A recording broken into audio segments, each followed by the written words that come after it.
Tingnan nyo mga guys, yung itsura ng parlor dito. Sobra na alikabok talaga. Nakaka-stress. Sobra. Tama yung mga cutex ko, pinasok ko na dyan. Sobra talaga nakakawalang gana na magtrabaho dito sa pisto ko. Bukod pa dito sa alikabok, sinanla pa yung pisto ko. Grabe. Wala na akong pwedeng magawa. Ano ba tong pagninegosyo? Talagang ano. Dahil sa paligid natin, sa kapwa. Kaya mo, sa kapwa yan. Gawa ng kapwa yan. Ayan. Tama naman ginawa, sinira yung kalsada. Sinira yung kalsada tapos hindi naman agad trabaho. Tinitingga yung kalsada. Wala pa to nung September. Ginagawa nilang ganito yung kalsada. Masyadong maalikabok talaga. Grabe ka talaga, kadugyot na ng pwesto. Hindi na nga aircon. Masyado tamang paninda ko. Puro alikabok. Yun na mo. May mga paninda ko dito parang lang. Buti na lang nagpaka-plastic. Umalis na nga dito yung katabi ko eh. Kasi yung mga bagyang paninda, mga wallet. Para ng galing sa pinatubo. Sobra talaga itong ginagawa. Sino ba yung na to dito? Yung namamahala dito. Ba't ganitong yung kalsada? Kaya naman mga guys, yung ginawa dito sa kalsada. Sinira-sira talaga ng mga gumagawa. Ayun, sinira-sira talaga nila. Tundo. Hindi mo naman itsura ng palo sa dito. Ang dugyot.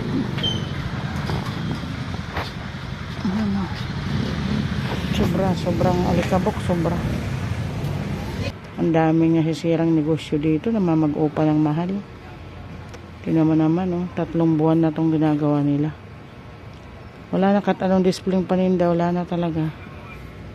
Sa akin nga na parlor, nakaka-stress sobra sa alikabok.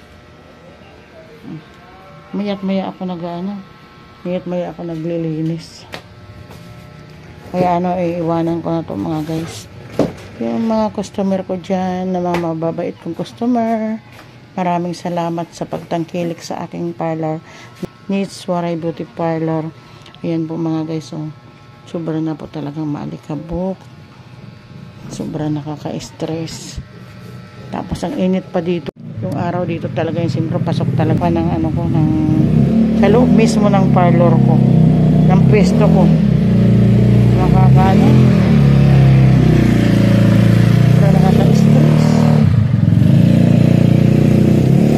Hindi mo alam kung paano dumiskarte. Yung mga customer din na wala ng gana sa alikabok. Hindi na nga siya aircon. Naku, pag mainit ang panahon, matindi talaga. Para kang sinisilaban. Lalo pa to pag summer. Itong darating na February, March, April, May, June, July. Ay, Diyos ko Lord. Anong pagsisikap to? Sobra ang tiyaga ko, sobra ang sipag ko. Lahat ginagawa ko.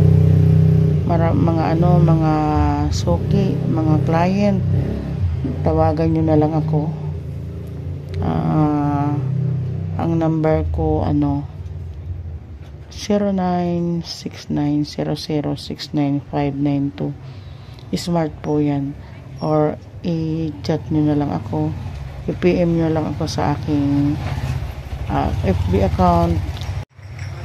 Ang plano ko sana dito, unti-unting ayusin ba doon sa taas para gawing aircon, para kahit maliit, satisfied yung mga client. Kaya hindi ako kumukuha ng beautician kasi nga hindi okay yung pwesto. Pero salamat din ako na nakapagbukas ako dito sa pwesto na to kasi marami akong mga naging client na may kaya at naging ka-close ko pa. Ayan, hindi ko na kayo isa-isahin mga guys. Pwede nyo rin ako sa ngayon, iuwi ko muna to sa bahay itong mga gamit ko.